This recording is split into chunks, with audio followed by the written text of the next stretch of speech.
इस वीडियो में आचार्य जी कहते हैं कि आशा से बड़ा दुख दूसरा नहीं है, क्योंकि माया आपको थोड़ा सा दुख देकर सालों तक दुख झेलने के लिए तैयार करती है।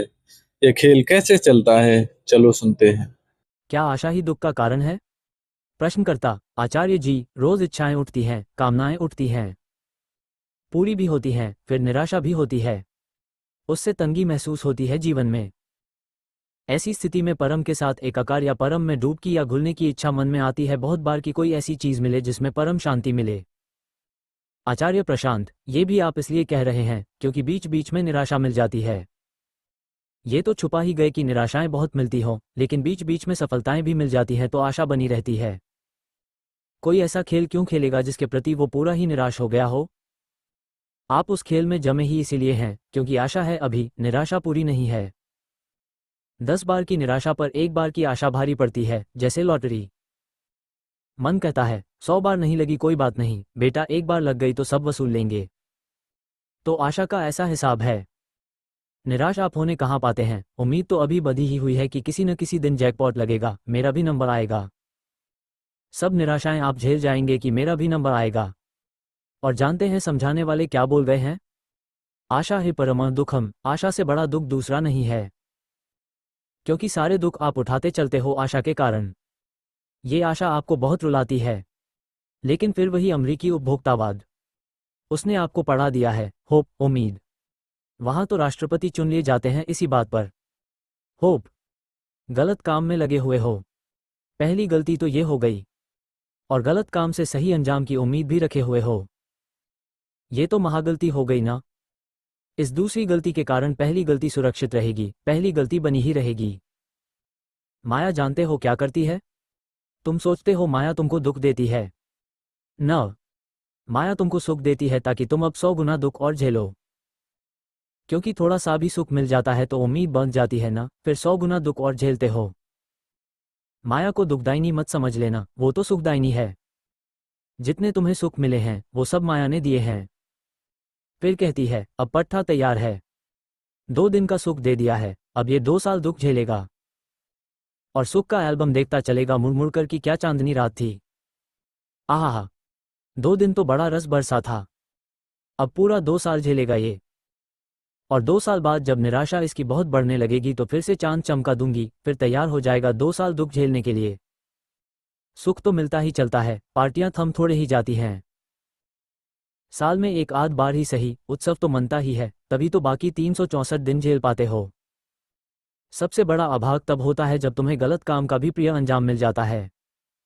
अब तुम फंस गए। और ऐसा खूब होता है कि काम मूलतः गलत था, लेकिन उसका अंजाम तुमको प्रियकर मिल गया।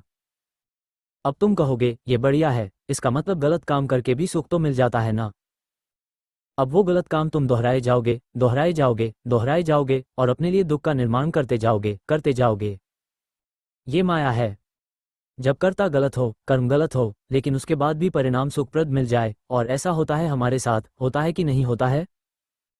गलत काम करके भी सुख तो बीच बीच में मिल ही जाता है। दिन भर घूस ली, रात को गए उससे कुछ खरीद लाए। गलत काम का सुखकारी अंजाम मिला कि नहीं मिला? तो अब तुम उस गलत काम को खूब आगे बढ़ाओगे। ये माया है। वो तुम्हें गलत काम का भी बढ़िया अंजाम दे देती है। प्रश्नकर्ता, इससे निकलने का भी गुरुजी है कुछ उपाय? आचार्य प्रशांत, इससे निकलने का तरीका यह है कि अपने दुखों से ज्यादा अपने सुखों को देखो, अपनी असफलताओं से ज्यादा अपनी सफलताओं को देखो। चूंकि तुम शिकायत दुख के विरुद्ध कर रहे हो, इसीलिए तुम्हारा पूरा ध्यान इस वक्त दुख पर है। सुख को तो तुमने मान्यता दे दी है और छोड़ दिया है। उसको तो तुमने सत्यापित कर दिया है कि ये ठीक ही है। सुख को तुमने प्रमाणित कर दिया है कि ये तो ठीक ही है। तुम कह रहे हो कि गड़बड़ उधर है जिधर दुख है, तो तुम्हारी पूरी दृष्टि दुख को देखने में, दुख का विश्लेषण करने में लगी हुई है। यही चूक हो रही है। दुख को छोड़ो, जरा सुख पर ध्यान दो। जरा टिटोलो सुख को कि ये असली है क्या। उसको टिटोलोगे नहीं क्योंकि कलेजा तरतराएगा। सुख को तो तुम अपनी बड़ी पूंजी मानते हो। अगर उसकी जांच पड़ताल करनी पड़ गई तो बड़ा डर लगता है कि कहीं ये सुख नकली न निकल जाए। और होगा यही। सुख की जरा सी तुम जांच पड़ताल करोगे, यही पाओगे कि बहुत नकली है, इसीलिए तुम उसकी जांच पड़ताल करते नहीं। ये करो।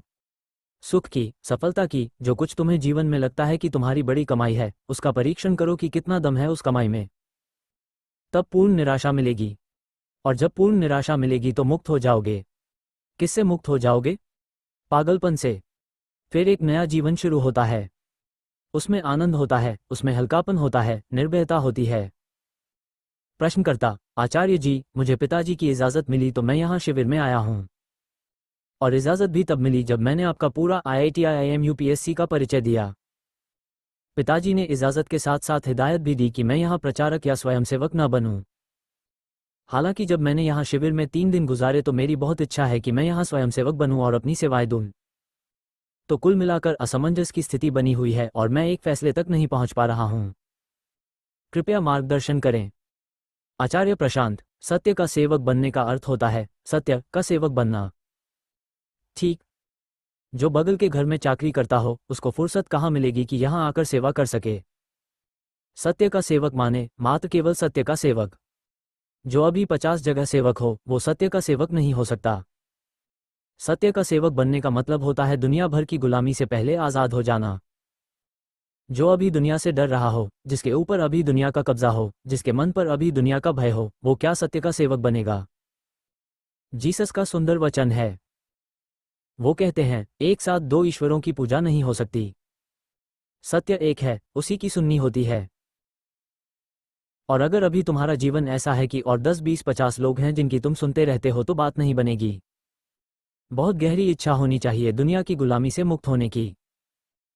तुम्हें कभी कभी ताज्जुब होता होगा कि संत क्यों कहते हैं कि मैं श्री राम का दास हुआ, मैं मालिक का बंदा हुआ, मैं अब गुलाम ही हो गया। संत ये क्यों कहते हैं? तुम कहते होगे कि कोई दास्ता, गुलामी, बंदगी में इतना गौरव क्यों अनुभव कर रहा है? इसलिए क्योंकि श्री राम का दास होने से दुनिया भर की दास्ता से छुटकारा मिल जाता है। तो जब कबीर साहब बोलें कि मैं श्री राम का दास हुआ तो वो वास्तव में कह रहे हैं कि अब मैं दुनिया भर से आज़ाद हो गया। जिन्हें दुनिया से आज़ादी चाहिए हो वो श्री राम का दास बने। जिन्हें दुनिया की गुलामी में ही बहुत मज़ा आता हो वो क्या करेंगे? सत्य की ओर आकर मालिक का बंदा बनने का मतलब होता है किसी और की बंदगी नहीं करेंगे। अब दूसरों की बंदगी में अभी तुम्हें लाभ दिखता है तो वही किए जाओ। जैसा कि आचार्य जी ने बताया, अपने दुखों से ज्यादा अपने सुखों को टटोलें। जब झूठी उम्मीदें टूटेंगी तभी असली आनंद और आजादी मिलेगी। धन्यवाद।